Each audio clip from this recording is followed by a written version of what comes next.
3 months later, Maya stood on the deck of the Galactic Training Station Horizon Base. Through the massive viewing windows, she could see Earth turning slowly below. Her home looked so small from up here, just a blue and white marble floating in the dark. It was hard to believe that small world had scared an entire galaxy. "Nervous?" asked Jake Morrison. The captain's son had arrived on the same transport as Maya. He was one of 12 humans selected for the Void Rangers program. "A little," Maya admitted. She wore the dark blue uniform of a Void Ranger now, with silver insignia that marked her as a specialist. The uniform felt strange after months of cadet grays. Today was graduation day, not just for Maya, but for the first class of human Void Rangers. Representatives from dozens of worlds had come to watch. Some out of curiosity, others out of concern. "I still cannot believe they want us," said Amy Chen, another human recruit. She had grown up in the Alaskan wilderness and could survive in conditions that would freeze most aliens solid. 6 months ago, everyone thought we were too primitive for space travel. "We still are," said Jake with a grin. "But apparently that is not what matters." The ceremony began at noon, ship time. Maya and her 11 classmates stood in formation, while alien dignitaries gave speeches about courage and cooperation between species. Maya tried to pay attention, but her mind kept wandering. She thought about Lin Ara, who had asked to learn human survival techniques. Maya had taught her what she could, but it was like teaching someone to breathe underwater. You could learn the techniques, but you could not learn the instincts that came from growing up with danger. She thought about instructor HFY, who had completely changed his teaching methods after watching Maya work. He now included primitive survival skills alongside advanced technology in his courses. Most of all, she thought about the Shadow Hunter. Intelligence reports said the creatures had been spotted fleeing from 3 different systems where humans were stationed. Word was spreading that Earth's children were not to be hunted lightly. "Specialist Torres," called Admiral Quintel. The same aquatic alien who had been science officer on the Stellar Dawn now wore the insignia of Void Ranger Command. "Please, step forward." Maya walked to the center of the ceremony platform. Her boots clicked on the metal deck. She could feel hundreds of alien eyes watching her. "Specialist Torres," the Admiral continued, "during your training period, you have distinguished yourself in ways that our instructors are still trying to understand. You have successfully completed first contact protocols with 3 previously unknown species, all of whom had been classified as extremely hostile. You have survived exposure to environments that killed our most advanced probe units. And you have developed new techniques for dealing with interdimensional predators that are now being taught throughout the galactic fleet." Maya felt her face warm. The accomplishments sounded more impressive when someone else listed them. "Therefore, by order of Galactic Command, you are hereby awarded the Apex Survival Commendation, the first of your species to receive this honor." The audience made various sounds of approval. Maya accepted the medal, a small crystal that seemed to hold captured starlight. It was beautiful, but she found herself thinking it was not as pretty as the sunrise over the outback. Furthermore, Admiral Quintel continued, "You are assigned to investigate Blackout Station in the Void Sector. Previous teams have reported unusual phenomena. Teams that failed to return." Maya nodded. She had read the reports. Blackout Station was where even shadow hunters would not go. Something there was so dangerous that it scared the things that scared everyone else. It sounded like exactly the kind of place that needed someone from Earth. After the ceremony, Maya found herself surrounded by other species wanting to ask questions. A representative from the peaceful Seren worlds wanted to know how humans stayed calm in crisis situations. A warrior species delegation asked about human pack hunting techniques. Scientists from a dozen worlds had theories about what made Earth so uniquely dangerous. Maya answered as best she could.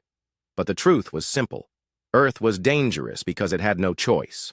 Every day brought new threats, new challenges, new reasons to give up. Humans had learned to face those challenges not because they were brave, but because the alternative was dying. "Maya!" Linara appeared through the crowd. Maya's former roommate looked different now, more confident. She wore the uniform of a diplomatic corps trainee. "Linara, how is the training going?" "Better than I expected. The survival courses you taught me helped more than you know." Linara smiled, showing small, pointed teeth. "I wanted to thank you. before you left for your new assignment. Thank me for showing me that being afraid is not the same as being weak. My people have been peaceful for so long. We forgot that sometimes peace must be protected by those willing to face danger. Maya hugged her friend gently. Linara's people were fragile compared to humans, but Maya had learned they were stronger than they looked. Take care of yourself out there, Linara said. And remember, you are not alone anymore. Earth has allies now. Later that evening, Maya stood in her quarters packing for the mission to Blackout Station. Her gear was a mixture of high technology and simple tools. Energy weapons she still could not aim properly, but also a knife her grandfather had made and a compass that would work even if all the electronics failed. Captain Morrison appeared in her doorway. Mind if I come in? Of course, sir. The captain looked around her small room. His eyes stopped on a photograph Maya kept on her desk. It showed her grandmother standing in front of their family farm, holding a rifle and grinning at the camera. She looks tough, he said.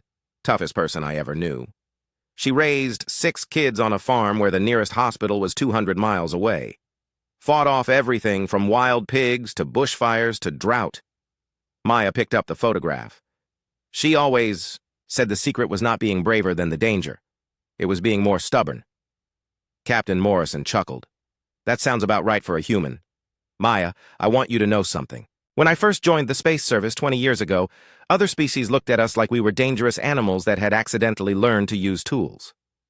That does not sound entirely wrong, Maya said. Maybe not. But now they look at us like we are dangerous animals that chose to use our power to protect others instead of conquering them. That is the difference between a monster and a hero. The captain handed her a data pad. Your first mission briefing. Everything we know about Blackout Station, which is not much. Maya scanned the information. The station had been silent for 3 weeks. The last transmission mentioned something moving in the walls and impossible shadows that hunt in daylight. 3 rescue teams had vanished trying to investigate. Sounds like fun, Maya said dryly. Maya, you do not have to take this assignment. It is volunteer only, even for Void Rangers.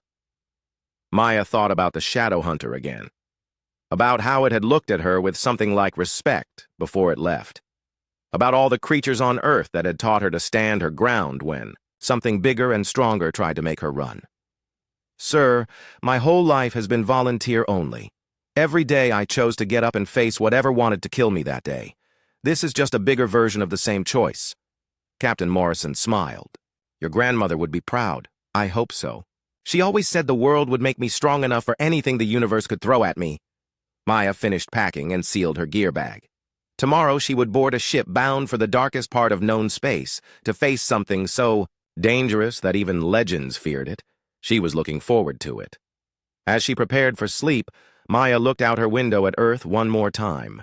Somewhere down there, her grandmother was probably sitting on the porch with her rifle across her knees, watching for wild pigs and teaching the younger grandchildren how to read the sounds of the night.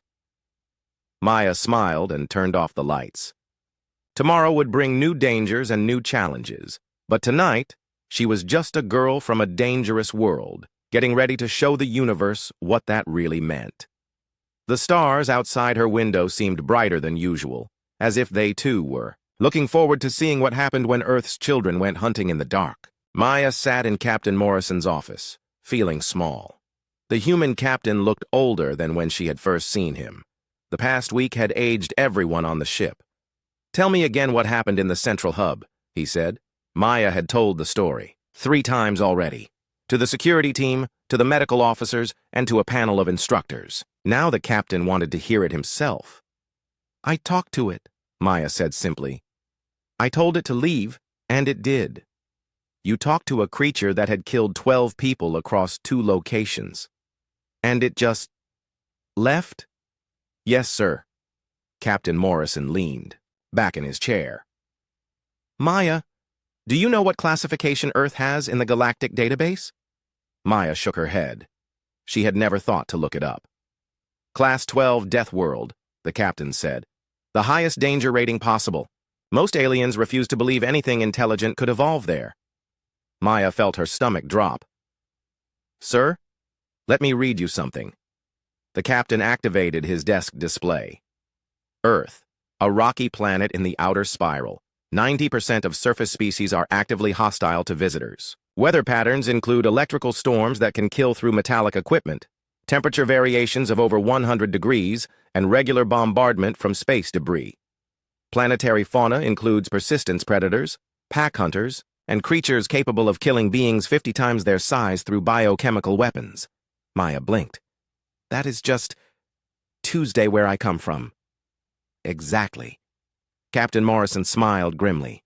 The report goes on. It says that any species capable of developing technology on such a world would necessarily be the most dangerous predators in their local environment. But we are not dangerous, Maya protested. Humans do not hunt other intelligent species. No, but we could if we had to. And every instinct you carry proves it.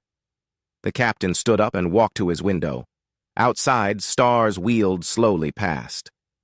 Maya, that creature you faced was a shadow hunter. According to our records, they are the apex predators of subspace. They hunt across dimensions. They have wiped out entire civilizations. Maya thought about the creature's red eyes, about how it had stepped back from her.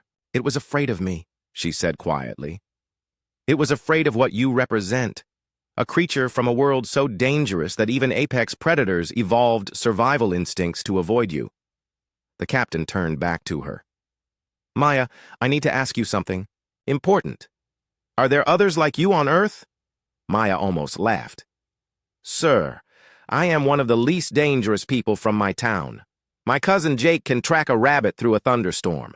My friend Lisa once scared off a pack of wild dogs just by yelling at them loud enough, and my grandmother... Maya smiled. My grandmother once killed a snake by stepping on its head while it was trying to bite her. She was 90 years old. Captain Morrison made notes on his tablet. How many humans are in the galactic community? Maybe a few hundred. We are pretty new to space travel. That is about to change. The captain sat back down. Maya, 3 hours ago, I received a message from Galactic Command. Every major spacefaring species wants to recruit human personnel. They want us for dangerous assignments that no one else will take. Maya felt confused. But everyone says we are primitive, that we can barely use basic technology. And that is still true. You failed every technical course on this ship. The captain's expression was kind but honest. But you succeeded at something no one else could do. You faced down a creature that terrifies advanced civilizations, and you made it back down. The door chimed. Enter, called the captain. Instructor Zephi came in, followed by Lin Ara and several other cadets. Even Crix 9 was there, his synthetic, face showing something that might have been curiosity. Cadet Torres, said Zephi formally. I owe you an apology. I believed your species was simply behind in development. I was wrong. You were not wrong, Maya said. We are behind. We just developed differently. Yes. You developed to survive in conditions that would kill most galactic species within hours. Zephi activated a holographic display. It showed Earth from space, blue and white and beautiful. Your world is classified as uninhabitable by 70% of known species. The other 30% could survive there only with extensive life support. But you live there naturally, added Linara. You grow up playing in conditions that would be used to torture prisoners in other parts of the galaxy. Maya thought about her childhood, swimming in rivers with crocodiles, hiking through forests where every plant and animal was potentially deadly, learning to remain calm when faced with creatures that could kill her without effort. We just call it growing up, she said. Exactly, said Captain Morrison. And that is why Galactic Command has made a decision. They are creating a new division of dangerous mission specialists. They want it staffed entirely by humans. Maya sat up straighter. Sir, you are being offered the chance to transfer to an advanced training program. You would learn to use your natural abilities alongside proper equipment. You would handle situations too dangerous for other species. Like the Shadow Hunter? Like the Shadow Hunter, but also like exploring dangerous worlds, first contact with hostile species, and rescue operations in areas where technology fails. Maya looked around the room. All the aliens who had laughed at her failures were watching her with something like respect now. What about my grades? She asked. I still cannot hit a target with an energy weapon. Crix 9 spoke up. Accuracy with energy weapons, 15%. Survival rate in hostile encounters, 100%. I believe the second statistic is more important. Linara stepped forward. Maya, will you teach me to be brave like you? I am not brave, Maya said automatically. I just do what needs doing. That is exactly what bravery is, said Zephyhi, and it is what your species excels at. Captain Morrison handed Maya a data pad. This is your new assignment if you want. Advanced training on a station near Earth. You would work with other humans and learn to combine your natural abilities with galactic technology. Maya looked at the pad. The assignment was to something called the Void Rangers. The description made it sound like the most dangerous job in known space. She thought about the Shadow Hunter, about how it had backed away from her not because she was stronger, but because she was something it did not understand. Something that did not fit its idea of how prey should behave. If I take this assignment, Maya asked, would I be helping other people? People who cannot protect themselves from things like the Shadow Hunter? That would be your primary mission, said the captain. Maya thought about her grandmother, who had spent her life protecting the family farm from every danger the Australian outback could throw at them. About her uncle, who had taught her to track and hunt not for sport, but to keep food on the table. About her whole family, who had survived on a world that tried to kill them every single day. They had not survived by being smarter or stronger than the dangers around them. They had survived by being too stubborn to give up and too practical to panic. Maybe that was enough. When do I start? Maya asked. Captain Morrison smiled. Welcome to the Void Rangers Specialist Torres. The ship was dying around them. Not the engines or the life support, but something harder to measure. Fear had spread through the stellar dawn like poison. Crew members jumped at shadows. Cadets traveled in groups, afraid to be alone. Maya walked the corridors by herself. Everyone else thought she was crazy. Maybe she was, but she had learned something important about their hunter. It did not like bright lights, and it moved differently when it thought no one was watching. She had been observing it for 2 days now. Never directly, but through reflections in metal, walls and security monitors that still worked. The creature was beautiful in a terrible way, like a spider made of starlight and nightmares. The other cadets called it a shadow hunter. Instructor Zephyhi had found the name in old galactic records. They were supposed to be extinct. Legend said they could step between dimensions, hunting across multiple realities at once. Maya thought that was probably true.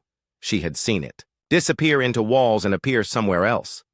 But legends also said they were unstoppable. Maya was not sure about that part. Every predator had weaknesses. Her grandmother had taught her that. Maya. Linara's voice came from behind her. The gentle alien was running, her gray fur standing up with fear. You should not be alone. It took Cadet Mortek an hour ago. Maya had liked Mortek. He was from a species that could solve math problems just by looking at them. But apparently, being smart did not help when something was hunting you. Where did it happen? Maya asked. In the lower decks, engineering section. Linara grabbed Maya's arm. Please come back to the safe areas. Captain Morrison says all cadets should stay together. Maya gently pulled free. I need to see where it happened. Why? The security team already searched there. Maya did not know how to explain. The security team looked with their eyes and their scanners. Maya needed to look with older senses, with the part of her brain that remembered when humans were prey. The engineering section smelled like ozone and fear. Maya knelt where Mortek had been taken. The metal floor showed no obvious signs, but Maya had learned to look deeper. There. A scratch mark so small the others had missed it. And there, a tiny piece of fabric caught on a pipe joint. Mortek had been dragged, not carried. Why drag instead of carry? Maya asked herself. Because dragging left a trail, and trails could be followed. Unless, Maya smiled grimly, the creature was not just hunting them. It was playing with them, like a cat with mice. It wanted them to follow the trail. It is setting traps, she said out loud. Who is setting traps? Linara had followed her despite being afraid. Our shadow friend. It does not just hunt for food. It hunts for fun. Maya stood up. Her mind was working now, putting pieces together. The creature was smart, but it thought like a predator. Maya had grown up around predators. She knew their patterns. Linara, go find Captain Morrison. Tell him the creature is leading us somewhere specific. Tell him not to follow any more trails. Where are you going? To places it has not been yet. Maya spent the next hour mapping the creature's movements. Not where it appeared, but where it did not go. There was a pattern. It avoided certain sections of the ship entirely. The pattern made a rough circle around the ship's central core. Maya realized what she was seeing. Territory. The creature had claimed most of the ship, but something was keeping it away from the center. Maya made her way to the central hub. It was a large open space where all the ship's main corridors met. Emergency lights cast long shadows. Maya stepped into the middle of the room and waited. She did not wait long. The creature flowed out of a wall like liquid shadow. Up close, Maya could see it was not entirely black. Colors shifted under its surface like oil on water. It had too many limbs and too many eyes, but it moved with deadly grace. It stopped when it saw her, tilted what might have been its head. Maya got the feeling. It was confused. You are wondering why I am not running, Maya said quietly. The creature made a sound like wind through broken glass. It stepped closer, but carefully. Maya noticed that its feet, or whatever they were, did not quite touch the floor in the central area. You cannot fully manifest here, Maya realized. Something about this place weakens you. The creature's red eyes flared brighter. It was angry now. It lunged forward, reaching for Maya with arms that ended in claws like broken stars. Maya did not run. Instead, she stepped to one side and grabbed a piece of loose metal from a damaged wall panel, not to fight with, but to throw. The metal passed through the creature's chest, but Maya had not been aiming for the creature. She had been aiming for the power junction behind it. Sparks flew. The emergency lights brightened. The creature screamed and pulled back, its form becoming less solid. You really do not like bright lights, Maya said. More importantly, the lights seemed to anchor it somehow, make it more real and less able to phase through walls. Maya heard running footsteps. Security Chief Vorgon appeared with a team of armed crew members. They raised their weapons. Do not shoot yet, Maya called. I think I know how to hurt it now. The creature was trapped between the bright lights and Maya's calm voice. It could not phase away, and it seemed reluctant to attack someone who was not running in fear. Maya remembered her uncle's lessons about aggressive animals. Never show fear, but never threaten unnecessarily. Respect the predator, and it might respect you back. You are beautiful, Maya told the creature honestly, and you are a perfect hunter. But this is not your territory anymore. She stepped forward. The creature stepped back. Maya could feel something changing in the air between them, a shift in who was predator and who was prey. I know what you are, Maya continued. You are from the space between spaces. You hunt across dimensions. But you made a mistake coming here. Another step forward. Another step back from the creature. You see, I am from a world that makes things like you. We call it Earth, but everyone else calls it something different. They call it a Deathworld. The creature's eyes widened. Something that might have been recognition flickered in their red depths. Every day on my world, something tries to kill you. The weather, the animals, the plants, even the bacteria. We learned to live with predators because we had no choice. We learned to be predators when we had to. Maya was close enough now to touch the creature if she wanted to. She did not want to. But she was not afraid either. You can hunt us through shadows and walls, she said. But we can hunt you through fear and instinct. We can hunt you through courage and stubbornness and the simple refusal to give up. The creature made a soft sound. Not threatening this time. Almost sad. Go home, Maya said gently. Find prey that runs from you properly. We humans are too broken to be good victims. For a moment that lasted forever. Girl and monster looked at each other. Then the creature stepped backward into the wall and was gone. Maya stood alone in the central hub, breathing hard. Around her, the ship's lights seemed brighter than before. How did you know it would leave? Asked Vorgon. Maya thought about her. Answer. Because it finally realized what I was, and what my people are. What are you? Asked Lynn Ara, who had arrived with the security team. Maya smiled tiredly. We are the things that monsters check for under their beds. The bridge of the Stellar Dawn buzzed with activity. Maya had never been allowed on the bridge before. Only senior cadets and crew were permitted. But Captain Rex Morrison had called for all hands, and that included the failing human cadet. Maya stood at the back with the other junior cadets. She watched the main screen show a dark shape floating in space. It looked like a mining station, but something was wrong with it. The lights were out. No signals came from it. Report, said Captain Morrison. He was one of only 3 humans on the ship. Maya had seen him from a distance, but never spoken to him. The mining station Omega-7 stopped responding 6 hours ago, said Chief Science Officer Quintel. The aquatic alien's skin was blue-green and always looked wet. Their last message mentioned impossible predator encounters. Then nothing. Could be equipment failure, said Security Chief Vorgan. The warrior species was covered in scars and metal implants. These outer stations break down all the time. Captain Morrison studied the screen. Or something killed everyone aboard. Either. Wait, we need to investigate. Prepare a boarding party. Maya raised her hand before she could stop herself. Every head on the bridge turned to look at her. She felt her face burn red. Yes, Cadet Torres. The captain's voice was not unkind, but it was surprised. Sir, I volunteer for the boarding party. The words came out in a rush. I need extra credit to pass my courses. Several aliens made sounds that might have been laughter. Vorgon's scarred face showed something like amusement. A cadet who cannot hit a target wants to board a potentially hostile station? He asked. Maya's chin came up. I survived the combat simulation yesterday, sir. One simulation does not make you ready for real danger, said Instructor Zephi. But his tone was thoughtful, not dismissive. Captain Morrison looked at Maya for a long moment. Very well, Cadet. You will accompany the team. But you follow orders exactly. No heroics. Yes, sir. 2 hours later, Maya stood in the shuttle bay wearing a pressure suit that felt too big. The boarding party was small. Security Chief Vorgan led it. 2 senior cadets, Crix 9 and Jordan, came as backup. Maya was there to learn and stay out of the way. The shuttle ride to the mining station was quiet. Maya watched the dark hull grow, larger through the window. No lights showed in any of the portholes. The docking bay doors hung open like a mouth. Scans show atmosphere inside, reported Crix 9. But no life signs. Could be sensor interference, said Vorgan. These stations have heavy shielding. They docked with a soft thump. The airlock opened with a hiss of stale air. Maya smelled something wrong immediately.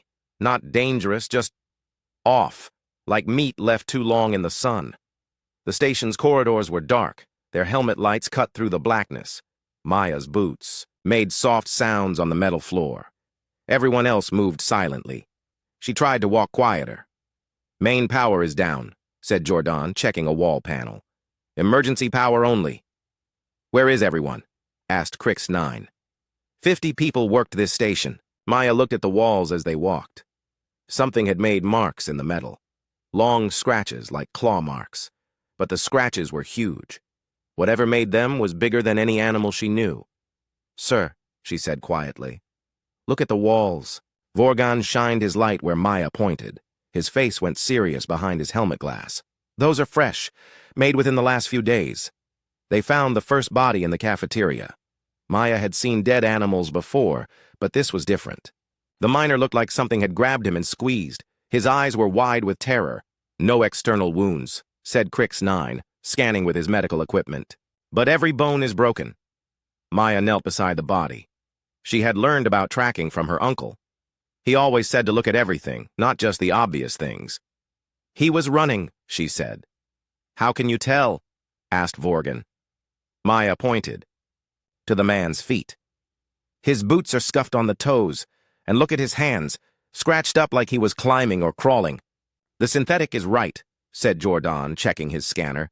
I detect stress hormones consistent with extreme fear. They moved deeper into the station. Maya found more signs that others missed. Scratch marks on corners where people had taken turns too fast, dropped tools that showed which way people had been running, blood drops that made a trail. You have good eyes, Vorgan told her as they followed the trail of clues. The trail led to the mining section. The huge machines sat silent and dark. But something else was there, too. Maya could feel it before she could see it. "We are not alone," she whispered. "My sensors show nothing," said Crix 9. Maya pointed to a pile of ore that had been disturbed, to scratches on a support beam that were too high for any human to make, to the way the dust on the floor showed something large had passed through. "Recently? Something big has been here. Recently!" Vorgan raised his weapon. "Show yourselves," he called into the darkness. Nothing answered, but Maya heard something, a soft sound, like breathing, coming from above them. She looked up just as something dropped from the ceiling. It was like nothing in any of her training videos. Black as space with too many arms and eyes that glowed red. It moved wrong, like it was not entirely real. Vorgan fired his weapon. The energy beam passed right through the creature without hurting it. It grabbed the security chief and lifted him off the ground. "Run!" Maya shouted. They ran. Through corridors Maya had memorized on the way in. Behind them, the creature made. Sounds like breaking glass. It was fast, but Maya knew these halls now. She led them through a maintenance shaft she had noticed earlier. They came out in the shuttle bay. The creature was already there, waiting for them. "How did it get here so fast?" asked Jordan. Maya was thinking. The creature had not followed them through the shaft. It had known where they were going, like it could move through the station in ways they could not. "It can go through walls," she said, "or around them. We need to get to the shuttle now." They ran for their ship. The creature moved to cut them off. Maya grabbed a piece of metal pipe from the floor and threw it hard. Not at the creature, but at a control panel near the wall. Sparks flew. Emergency lights came on. The creature screamed and backed away from the sudden brightness. "It does not like light," Maya said. They made it to the shuttle. As the doors closed, Maya saw the creature watching them from the shadows. Its red eyes were angry, but also something else, intelligent. Back on the Stellar Dawn, Maya sat in the debriefing room. Captain Morrison looked tired. "3 crew members are missing from our ship," he said. "They disappeared while we were gone. Security cameras show nothing." Maya felt cold. "It followed us back." "That appears to be the case. The question is, what do we do now?" Maya thought about the creature's eyes, about how it had waited for them in the shuttle bay, about how it had known exactly where to go. "It is hunting us," she said. "Like a pack animal back home. It studies its prey before it attacks." The aliens in the room looked at her strangely. But Captain Morrison nodded slowly. "Then we had better learn to hunt it back," he said. Maya Torres stared at the energy weapon in her hands. The metal felt cold and wrong. Around her, other cadets fired their weapons with perfect aim. Blue beams hit target after target. Maya pulled the trigger. Her beam went wide, missing the target by 3 feet. "Another miss for the human," said Crix 9. The synthetic being's voice had no emotion, but Maya heard the judgment anyway. "Perhaps your species needs more time to evolve." Maya's face burned red. She had been on the training ship Stellar Dawn for 3 weeks now, 3 weeks of failing at everything. The other cadets made it look so easy. They could operate the ship's computers just by thinking at them. They could calculate jump coordinates in their heads. They could fire energy weapons like they were born holding them. Maya was born holding a stick. She came from Earth. Most aliens called it that dangerous rock in the outer systems. The few who knew more called it other things. None of them were nice. "Focus, Cadet Torres," said Instructor Zeph High. The tall alien had purple skin and eyes like a cat. 4 arms moved in perfect coordination as he adjusted settings on his tablet. "The weapon responds to neural commands. Simply think about where you want the beam to go." Maya nodded and tried again. She thought hard about the target. She imagined the beam hitting the center. She pulled the trigger. The beam hit the wall. 5 feet to the left. Linara touched her arm gently. Maya's roommate was from a peaceful world where violence did not exist. Her people looked like tall, thin humans covered in soft gray fur. They ate only plants and spent their time creating art. "Do not worry," Linara whispered. "My first shots were terrible, too." Maya wanted to believe her, but she had seen Linara's first attempts. The alien girl had hit the target on her second try. "Perhaps the human should try something more suited to her abilities," said Cadet Jordan. He was from a warrior species. His people had conquered 12 systems before joining the galactic community. I hear humans are good at hitting things with rocks. Several cadets laughed. Maya's hands tightened on the weapon. Back home, she would have said something back. Probably something that would have started a fight. But this was not home. This was a ship full of beings who could think faster, move quicker, and shoot better than she ever could. "That is enough," said Instructor HFY. His voice carried authority. The laughter stopped. "Cadet Torres, report to the simulation bay. Perhaps combat scenarios will help you understand the weapon's purpose." Maya walked through the ship's halls. Everything was smooth and curved. Lights came on as she approached and dimmed after she passed. The ship was alive with technology she did not understand.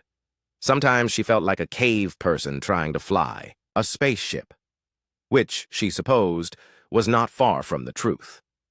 The simulation bay looked like an empty room until Maya stepped inside.